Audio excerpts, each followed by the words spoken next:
Hello friends, आप देख रहे हैं search news live. Search news live की टीम पहुंच चुकी थी तापस राय के इंटरव्यू में, जहां तापस राय जी जो बीजेपी से खड़े हुए हैं सुदीप बंदोपाध्याय के ऑपोजिट पार्टी से। आइए देखते हैं उनका क्या कहना है टीएमसी के बारे में और उन्होंने क्या कहा अपने प्रेस कॉन्फ्रेंस के द्वारा। কলকাতা উত্তরে তৃণমূলের প্রার্থী বলেছেন যে উনি কোনো প্রতিপক্ষ দেখতে পাচ্ছেন। এই অহংকারী প্রার্থী যদি প্রতিপক্ষই দেখতে না পাবেন, প্রতিদিন আমাকে পুলিশের ডিসি এবং ওসিদেরকে ফোন করতে হচ্ছে।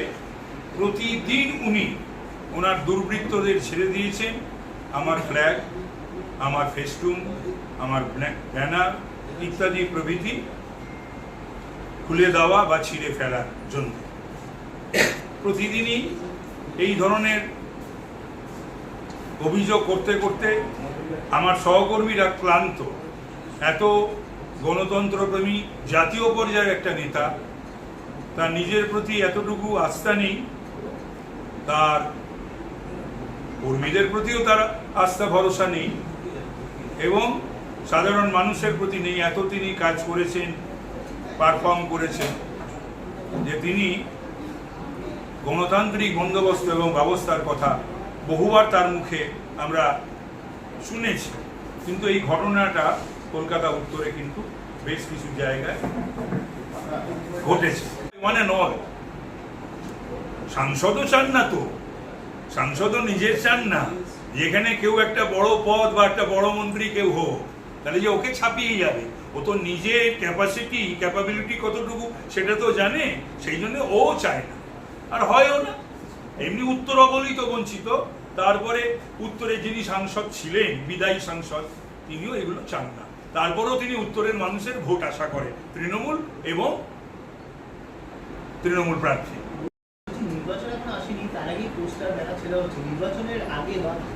না না, এগুলো সমস্ত আমি যা যা করার করছি বলেছি। বেশ কিছু কর্মীদেরও মারধর করা হচ্ছে। না না, আমি মোটেই না। ইসি যে কথা বলেছে মোটেই না। এই নির্বাচন সম্পূর্ণ নিরাপত্তা ইসি দেবে এবং সেই নিরাপত্তার বলয়ের মধ্যেই নির্বাচন। এত জায়গায় নির্বাচন হচ্ছে, কোথাও তো কোনো অশান্তি হচ্ছে না। বাংলায় কেন অশান্তি? বাংলায় 11 সালে ক্ষমতায় আসার পর 13-33 পঞ্চায়েত নির্বাচন থেকে শুরু হয়েছে অশান্তি। কেন?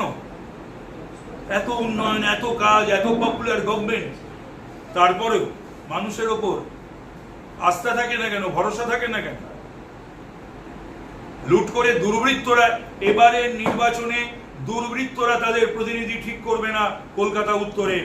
বাংলা, এই কলকাতা উত্তরের গণদেবতা, কলকাতার উত্তরের মানুষ এবারের নির্বাচনে ঠিক করবে তাদের প্রতিনিধি পার্লামেন্টে।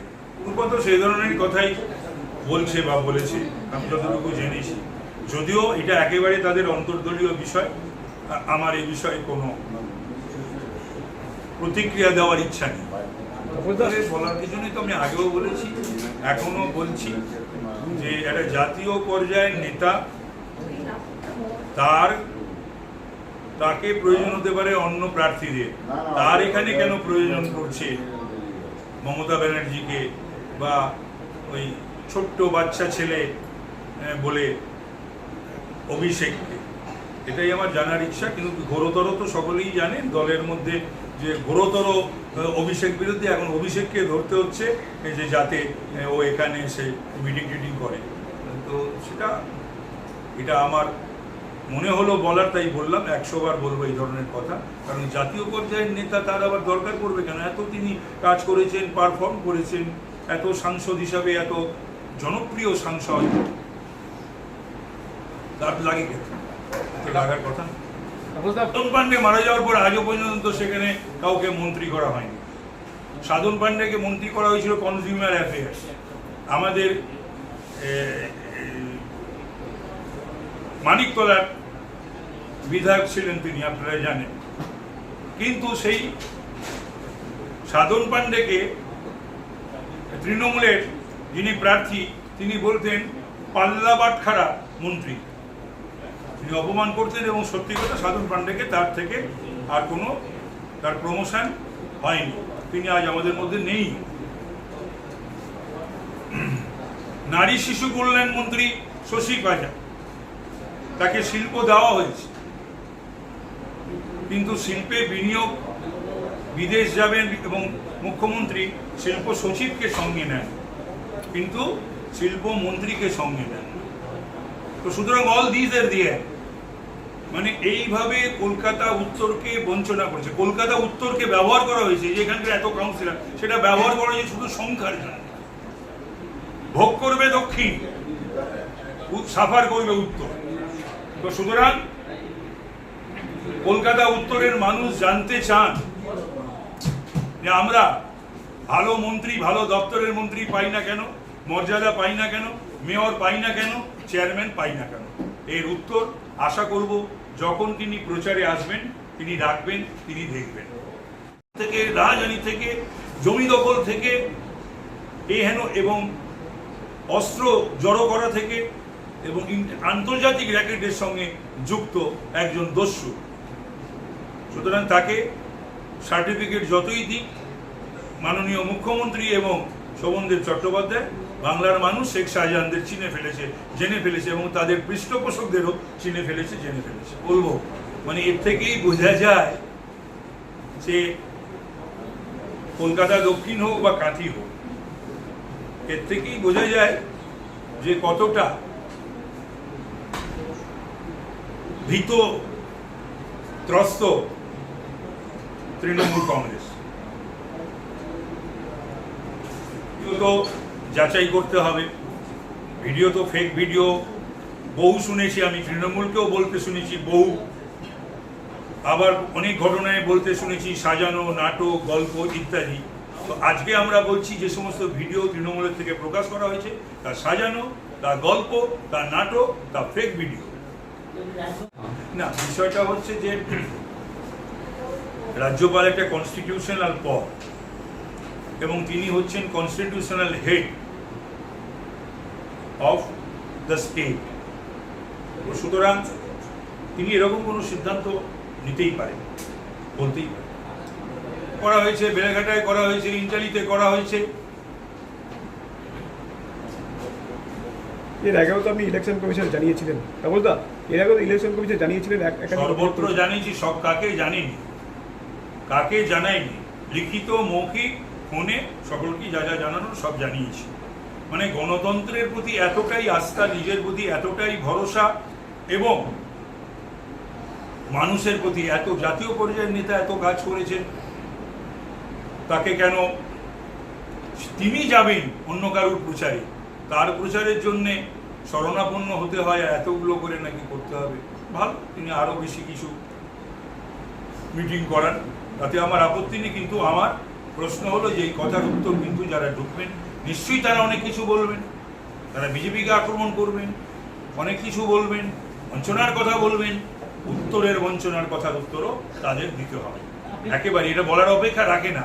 দলটা তো দক্ষিণের দল, দক্ষিণে 1 জন মন্ত্রী, দক্ষিণ থেকে চেয়ারম্যান, দক্ষিণ থেকেই মেয়র, 3টে মেয়র, দক্ষিণ থেকেই তো সব কিছু, দলের সমস্ত কিছুই তো দক্ষিণ কেন্দ্রিক। এটা বলার অপেক্ষা রাখে কি? খবর পেলাম, খবর তো রাখতে হয়। তিনি মুখ্যমন্ত্রী শরণাপন্ন হয়ে বলেছেন তাকে 7টা অ্যাসেম্বলিতে 7টা মিটিং করতে হবে এবং 5টা পদযাত্রা করতে হবে। আমি বরঞ্চ বলবো তিনি মুখ্যমন্ত্রীকে দিয়ে আরো কয়েকটা পদযাত্রা এবং মিটিং বাড়িয়ে নিন। জাতীয় নেতা, তার তো যাওয়ার কথা অন্য কয়েকটা কনস্টিটিউয়েন্সিতে, যাকে উনি বাচ্চা ছেলে বলে বিদ্রুপ করেন, কটাক্ষ করেন, সেই অভিষেকেরও শরণাপন্ন হয়েছেন যে এখানে যাতে তিনি মিটিং করতে বা মিছিল করতে আসেন। কিন্তু সে একজন প্রার্থী, তাকেও নাকি বিভিন্ন জায়গায় যেতে দেখা যাচ্ছে বা শোনা যাচ্ছে। কিন্তু জাতীয় নেতা, কলকাতা উত্তরের প্রার্থী কোনো জায়গায় যাননি। এখন বিধানসভা নির্বাচনও তিনি তার স্ত্রীর নির্বাচনী ক্ষেত্র ছাড়া কোথাও যাননি। বাছা বাছা কয়েকটি, হাতে গোনা কয়েকটি পুরসভার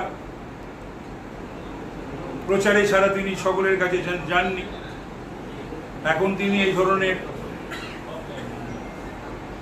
শরণাপন্ন তাকে হতে হচ্ছে। কিন্তু আমি যাদের প্রতি শরণাপন্ন হচ্ছেন উনি, তাদের উদ্দেশ্যে আমি বলবো যে কলকাতা উত্তরের মানুষ এবং বিজেপির সমর্থকরা, বিজেপির আমার সহকর্মীরা, তারা জানতে চায় যে বঞ্চনার কথা উনি বলেন মাননীয় মুখ্যমন্ত্রী, তিনি কলকাতা উত্তরের জন্যে কি করেছেন। তার দল এবং তার সমস্ত সম্মান মর্যাদা তো দক্ষিণ কলকাতা কেন্দ্রিক। উত্তর কলকাতায় তিনি 3 বার মেয়র, 3টে মেয়রই আপনার দক্ষিণ কলকাতা। উত্তর কলকাতায় এরকম মানুষ নেই মেয়র হবেন। 3টে চেয়ারম্যান, 3টেই দক্ষিণ কলকাতার। উত্তরে কেউ নেই এরকম চেয়ারম্যান হবেন। কিন্তু সিপিএম আমলের 2জনকে আমরা দেখেছিলাম যে বামফ্রন্ট বা সিপিএম কলকাতা উত্তর থেকে, মধ্য উত্তর থেকে এখন ক্লাব করে টোটালটাই উত্তর, সেখান থেকে মেয়র করেছিলেন।